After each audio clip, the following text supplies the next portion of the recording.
Bisitahin naman natin si Professor Antonio Contreras mga kausap. Usaping mga palpak na legal arguments ng mga DDS lawyers.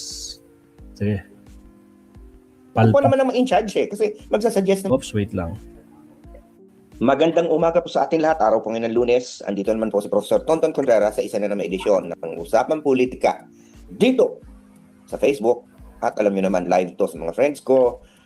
Dahil nagbago na ang program ng Meta, pwede ka na lang mag-live sa mga friends mo. At dahil doon, syempre, yung aking mga followers sa Facebook, na mga masugid, ay siyempre ting replay. At lalong-lalo na din doon sa mga YouTube subscriber ko, na kayo ang mas nakararami actually. Marami din salamat. At lagi kayong nag-aabang sa team replay ninyo. Alam niyo, hindi po ako abogado, alam naman ng lahat yan. Bagamat kayo tawag sa akin ng attorney, hoy, yung mga nagko-comment po dito sa Facebook Live, na attorney ako, hindi po ako attorney. Bagamat ako'y galing sa pamilya ng mga abogado, ang tatay ko abogado, may kapatid akong abogado naging judge, ang dami kong pinsan na abogado, may judge, may piskal. Pero ako po hindi lawyer. Gusto ng tatay ko mag-abogado ako pero hindi ko nasunod. Nag-political science ako. So hindi ako lawyer. Pero sa totoo lang, merong nangyari sa akin na talagang maraming abogado ang naghahangad pero hindi nila pa na-achieve. Yun yung tumayo sa harap ng Korte Suprema. Kasi kung tandaan ninyo, ako'y nagsampa noon ng reklamo pag-disqualify kay Grace Poe nung tumatakbo siya pagkapangulo. Nanalo kami sa COMELEC, kasama ko pa ngayon si Rowena Guanzon. Pero nag-apila si Grace Poe sa Korte Suprema, kami naman ang nareklamo. So humarap ako sa Korte Suprema. I was given time to argue my case there. So kahit hindi po ako lawyer, ako po ay nakaharap na sa mga huwes sa Korte Suprema na hindi naman, na maraming abogado ang kahit kailan hindi nangyayari sa buhay nila. Di ba? So, hindi naman sa pag-iayapang. Pero hindi ako lawyer, ha? Pero nagbabasa ako. Ako ay nag-aaral kasi ako po ay may PhD sa political science at ang area ng expertise ko nga po ay policy, kasama na po doon ang pag-interpret ng mga polisiya at ang mga batas ng mga polisiya yan. So, binabasa po natin ng mga batas. Binabasa po natin ng mga jurisprudence.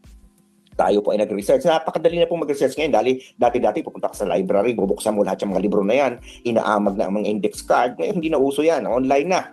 Andiyan na yung Google, andiyan na rin ng ChatGPT, may itanong mo na lang sa ChatGPT kung ano yung gusto mong malaman, sumasagot na. Pero, mag-iingat po kayo, yung ChatGPT na yan po ay nag-hallucinate. Kaya huwag kayo masyadong maniniwala, alam na doon sa mga facts, kailangan nyo pa rin balikan sa original source. Magandang guide ang AI, pero yung iasa mo lahat sa AI, hindi maganda. Kailangan pa rin may touch. Kaya ako pa nagsusulat ako, andun pa rin yung touch. Ang ginagawa ko sa AI, pinapa-edit ko lang. I-edit mo yan. Minsan, mas magaling pa ang AI. Gusto nila, sasabihin sa akin, itong sentence mong ito, baka himukhang hindi maganda pagkakagawa ko. Para sabi ko, tsura nito.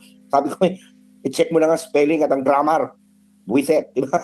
Bakit ko sasabihin na ang aking pagkakagawa ng paragraph ko hindi maganda? Di ba? Para masyado daw wordy, masyadong verbose. Di ba? Pati pinapakailaman, mas matalino pa sa akin. Kasi ginagamit ko lang naman ng AI para, tama ba? Hanapin mo, may mali ba akong grammar, spelling. Kaya wala papansin nyo, ang aking mga pinupost, wala nang maling spelling. At saka ang grammar perfect na. Kasi pinapacheck ko yan sa AI. Pero ako pa rin gumawa niya. Pag pinapakailaman ng AI, itong sentence na ito masyadong mahaba, putulin mo. Ay nako, wag. Yan ang style ko. Di ba? Ganon. Pwede ikaw po naman ang ma-in-charge kasi magsasuggest naman siya sa'yo na ito yung mga, kung pwede ganito mo, may sasuggest ng sentence. Sabi ko, ngayon kung nakita ko, mas maganda yata ito, okay, pero bihira. Anyway, ba't ba ako napunta dyan? Madali na kasi mag-research ngayon tungkol sa mga batas. Marami nang tanungin, tama ba to, mali ba to, ganon. At dati Google yan, Google mo yan. Ngayon, ang AI, binibigay na sa iyo mismo yung resulta ng research nila. Lalo na kapag subscription ka. So doon sa mga nagsasabi na ang AI ay hindi dapat ginagamit. Sa tingin ko, hindi naman totoo yun. Sapagkat maraming artificial intelligence ang nangyari sa buhay natin. Yung calculator na lang, AI. Yung spell check, AI. At ako'y natatawa doon sa mga taong ayaw ng AI. Para malaman nila na gumamit ka ng AI, gagamit din ng AI para, di ba? Ang mga AI detectors ngayon, hindi naman yan accurate Hindi naman accurate yung mga yan. So, gagamit yung AI to check someone when they're using AI because you don't want them to use AI. Hindi ba yun ang problema? Anyway, hindi ho AI ang pag-uusapan natin sa ngayon. Nabanggit ko lang. Ang ano ko kasi dito, hindi ako abogado, pero nakakabasa naman ako ng mga batas. At madali namang hanapin. Kaya ako ay nagtataka dito sa mga ibang abogado na diehard Duterte supporter. Kung na nating alanan. Kasi ba akong malibel. Di ba, yung isa nag-argue na ang kanila daw na pwede mo daw isabang warrant sa abogado. Di ako nagtanong-tanong. Di ba? Ako yung nag-research. At ako yung narinig ko yung mga sinasabi ng mga ibang abogado di Campanilla. Kasi kahit naman ako hindi abogado, common sense naman yan. Kasi warrant ka yan Arrest warrant yan. So therefore, doon mo yan sa mismong arrest na bibigay. Tama nga naman si Matibag eh. Si NBI Director Matibag. Di ba? Ano masabi niya? Baka naman akala itong lawyer na to na DDS ay subpoena. Kasi ang subpoena pwede mong ibigay sa abogado. Pero yung arrest warrant, hindi. Kasi anong gagawin? O ito may arrest warrant sa kliyente mo, ikaw magsaserve. Ibibigay mo sa abogado. At yung abogado na mag-arresta doon sa tao. Anong klase yun? Sasabihin nung ina-arrest niya, abogado kita ba't mo ko i-arrest? Hindi ba? Parang kung saan-saan tuloy ko napapatingin ngayon, parang nasa taas, nasa baba, nasa kaliwa. Parang yatang hindi pwede yun, di ba? Di ba? Parang, oh my God. Eh, pag ganito nga naman abogado mo, mangamba ka na. Puro lang yata press eh. Tapos hanggang sa ngayon, marami pa rin mga DDS, mga abogado. Ang kung ano-ano mga sinasabi. May mga nababasa ako ng mga haba ng mga post. Yung isa nagsabi na, ang sabi daw sa saligang batas, Philippine court lang daw ang Philippine judge ang pwede mag-issue ng warrant. Mas balikan mo sa konstitusyon, wala namang Philippine, nakalagay lang judge. Di ba? Sinisingitan. Merong hanggang ngayon nag-a-argue itong ibang mga abogado na wala daw visa yung warrant kahit na TRO. Kasi hindi pa daw nagdidesisyon ng Korte Suprema. Eh, simple lang ang logic eh. May warrant, may presumption of regularity yan. Di ba kahit mo saan naman baliktarin, ang presumption laging regularity. Walang TRO o di presume regular, anong problema? Hanggat hindi nagdidesisyon ang Korte, walang ni-restrain. May presumption of regularity kahit pa yan warrant galing sa Timbuktu. At hindi yata nag-aral ng international law itong mga ito. Kami sa police ay meron kami international relations. Tinuturo namin sa undergrad ang principle of incorporation na kung saan nasa saligang batas natin yan ng mga international law ay kasama na sa laws of the land. Di ba? At hindi yata nagbabasa ng jurisprudence itong mga to. Imagine lang, wala na tayong jurisdiksyon ng ICC sa atin samantalang ang Korte Suprema. Di ba? Ang Korte Suprema mismo nagsabi na tayo ay sako pa rin nung panahon na kapag ang ginawa mong krimen ay nung panahon tayo miyembro pa. Anong problema nila? Kumisan nag-visit na ako makinig eh. Parang sabi ko, mga abogado pa itong mga to. Eh ako nga hindi lawyer, manilaw sa akin. Sa bagay, pag naman binabayaran ka ng Maraki, gagawin mo yan. Pero yung iba naman kahit hindi bayaran siguro dahil bulag na sila sa paniniwala sa mga Duterte at sa pagka-DDS nila, ay di ganun, di ba? Na parang iisipin mo, maraming mga abogadong mga dapat sana ang pinipusya ay batas. Alam mo, natatandaan ko talaga tatay ko, nakwento ko na yan sa inyo. Ang tatay ko kasi abogado din yun. Yun ay hindi yung tumatanggap ng kliyente kapag alam niya magsisinungaling din siya. Parang sa kanya, ang abogado, kailangan sabihan mo yung kliyente magsabi ng totoo para tulungan mo lang siya paano mapapabawasan ng sentensya. Hindi yung lulusot para magsinungaling o magsinungaling para lumusot. Ganun ako kung siguro naging abogado ako. Pero itong mga to, hindi. Bali, hindi ko alam kung siguro yung iba naniniwala sa sa loob-loob nila, naniniwala sila dahil sila nga ay diehard. Yan ang mahirap pag diehard ka, yung mga loyalist, word and diehard ka, para bagang pag loyal ka kasi kahit anong gawin ng yung loyalan mo, loyal ka pa din. Kahit na gumagawa ng kasalanan, loyal ka. Eh, hindi ganun eh. Diba? Kaya yung mga Marcos loyalist, ganun din ang tingin ko eh. Parang kabaligtaran din ng DDS, although mas malala ang DDS eh. Pag super ka naman ng Marcos loyalist, hindi mo makitaan ng mali ang ginagawa ni President Marcos, ay hindi rin maganda yon. Huwag tayong bulag. Kasi tingnan mo itong mga to, nag-aral ng law. Eh, ang arrest warrant, pwede daw isal sa lawyer. Maliban kung yung lawyer ang kakasuhan mo. Hindi ba? Pero mas nagulat ako. Dito kay Senator Alan Peter Cayetano. Imagine, ano masabi niya recently? Nahulog talaga ako sa upuan ko metaphorically. Hindi naman literally. Ano lang ang metaphor. Nahulog ka sa upuan.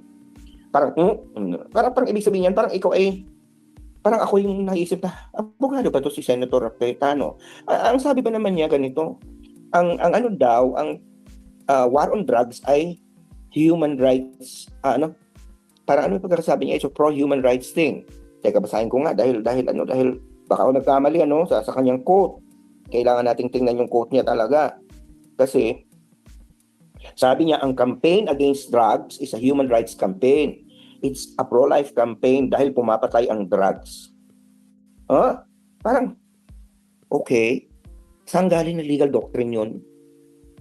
Dahil pumapatay ang drugs, so ang war on drugs ay human rights campaign. Parang dahil nakamamatay ang pag-drive, di ba? Human rights campaign, yung bawalan mo na ang mga sasakyan. Hindi ba parang ganun? Oo, di ba? Dahil nakamamatay ang paglangoy sa dagat, i-outlaw mo ang dagat. Di ba? O di kasama na rin doon, Senador, ang dahil nakamamatay ang mga flood, ang mga hindi maayos na mga flood control projects, ay di criminal na rin yung mga yung mga senador Mark Bon Jovi, shout na out. mga involved sa flood control scams. Ay sabagay criminal naman na talaga sila, hindi ba? Pero hindi ko maintindihan bakit ganun ang logic nitong senador na ito. Samantalang malimit pa naman siya magsalita tungkol sa Diyos. Kaya nga po may human rights law precisely to ensure that you respect due process and rights. And it is not a human rights campaign when you kill without due process. And it is not even a human rights campaign when you kill, because in the country right now, we don't have a death penalty. At hindi human rights campaign na lagi mo na lang gagawing rason na nanlaban, samantalang ang tama ng bala ay sa ulo. Di ba? Hindi human rights campaign yung sasabihin mo na namatay sa heart attack, sa autopsy, pero may tama ng bala sa ulo. Senador, ano na nangyari sa'yo? Hindi ka piniklabutan yan, Senator Alan Peter Cayetano, every time na binabanggit mong salita ng Diyos. Naman, Senador, ko naman, bakit naman ganyan tayo? Ba't pala ako tabingi? Anyway, ay nako, sabi ko sa'yo, nakakabobo talaga yung kapag ikaw ay masyadong loyal, masyadong diehard. Kasi yan yung yan yung kahit may ginagawa ng masama, yung pinagloloyalan mo, pinagdadiehardan mo, pagtatanggol mo. Kahit na balik-balik yung masira na yung logic mo. Marami akong kaibigan ganyan. Pero natutuwa ako kasi dito ngayon ako sa isang lugar na hindi sa Manila. Hindi ko nababanggitin kasi sabi ng mga anak ko, huwag mong sasabihin kung nasa ka mismo. O, sige, nasa Palawan ako ngayon pero ang laki-laki ng Palawan, di ba? Hindi ko alam kung nasaan ako, laki-laki. Hindi ko alam kung nasa El Nido ako, nasa Coron ako, nasa Puerto ako. Kaya kung gusto niyo akong habulin, hindi ko alam kung nasaan ako, laki ng Palawan, di ba? May trabaho ako dito ngayon. Anyway, kaya ako nag-live ng maaga. Yung may mga nakakausap ako na mga taga Mindanao ngayon, mga sa linya ng trabaho ko ngayon na may nakausap ng taga Mindanao, mga taga Davao. Nag-iiwas nga ako kasi ayokong banggitin yung mga Duterte, pinag-uusapan ng politika kasi sabi nga ng asawa ko sa akin, huwag ka ba siya daldal, mamaya mo kausap po pala ay DDS, hindi ba? So gano'n, maingat ako, pero sila yung mismong nagtatanong sa akin ano na nangyari sa gobyerno. Kasi sila yung nauna nagsasabi na ako taga Davao pero hindi ko gusto si Duterte, hindi ko gusto mga Duterte. At sabi niya, marami naman sir kami, tahimik lang, ayaw naman magsalita. Kasi doon kinukuyog. Kaya nga nung nakita ko one time, merong balita, nagpatawag ng rally sa Davao para kay Sara at saka kay Bato. Nakakaunti ang dumating, alas 3 na, wala pang masyadong tao. Yun, napagkwento nga namin, totoo daw yun.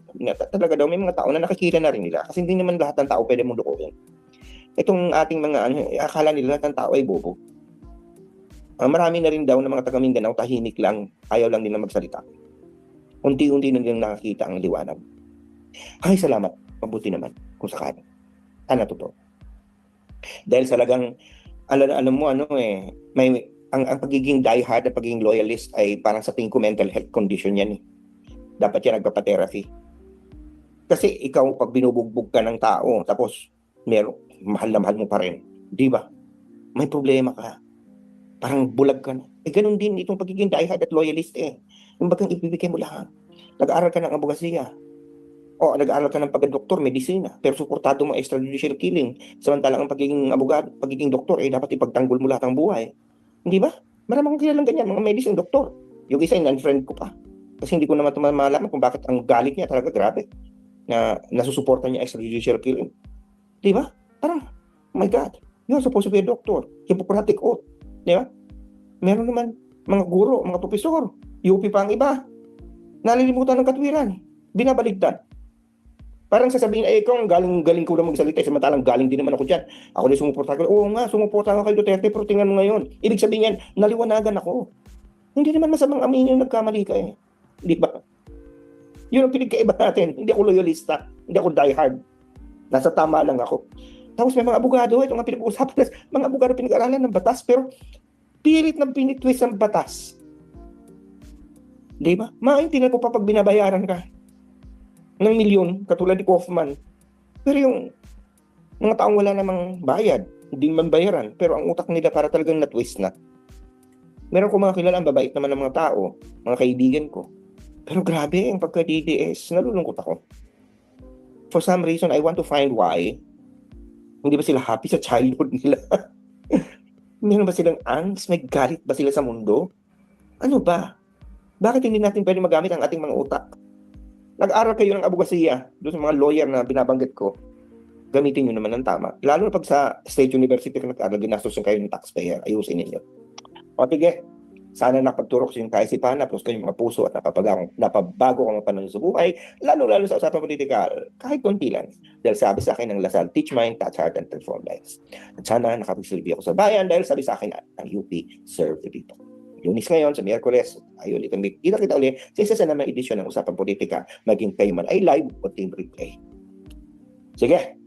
Salamat, Professor Antonio Contreras. Nako po, na-balljack na naman itong si Alan Peter Cayetano. Yan talaga mga lawyer na mga DDS, saka si Jimmy Bondoc. Nako po. Siya, mag-countdown ulit tayo. Again, sa mga bagong pasok, huwag kalimutan mag-like and subscribe. Shoutout po kay Sir Tony, I am Batman, Katkat, Mark Bon Jovi, si Elican del Carmen, si Viola, nandyan din. Sino pa ba?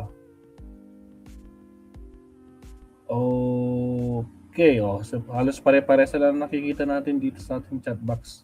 Okay, countdown ulit tayo. Here we go!